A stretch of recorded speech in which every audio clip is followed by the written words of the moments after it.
കുറവിലങ്ങാട് ഗ്രാമപഞ്ചായത്തിലെ 9ാം വാർഡിൽപ്പെട്ട കാക്കനാട് നിവാസികളുടെ ദീർഘകാലമായ യാത്രാക്ലേശത്തിന് അറുതി വരുത്തിയാണ് കല്ലഞ്ചിറ വയലാർ റോഡിൽ നിന്നും അറയ്ക്കൽ വില്ലൂനിക്കൽ റോഡിലേക്കുള്ള 1 കിലോമീറ്റർ ദൂരം വരുന്ന ലിങ്ക് റോഡ് തുറന്നത്.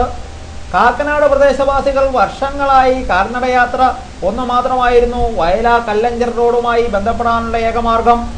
LDF നേതൃത്വത്തിലുള്ള ഗ്രാമപഞ്ചായത്ത് ഭരണസമിതി അധികാരത്തിലെത്തിയത് മുതൽ ഈ വാർഡിലെ പഞ്ചായത്ത് അംഗമായ രമ രാജുവിന്റെ നേതൃത്വത്തിൽ നടത്തിയ അക്ഷീണ പരിശ്രമമാണ് ഈ റോഡ് തുറക്കുന്നതിനിടയാക്കിയത്. ദീർഘകാലത്തെ യാത്രാക്ലേശത്തിന് അറുതി വരുത്തിക്കൊണ്ട് റോഡ് യാഥാർത്ഥ്യമായത് നാട്ടുകാരിൽ വലിയ ആഹ്ലാദത്തിനിടയാക്കി. പായസസദ്യ നടത്തിയാണ് ജനങ്ങൾ ആഹ്ലാദം പങ്കിട്ടത്.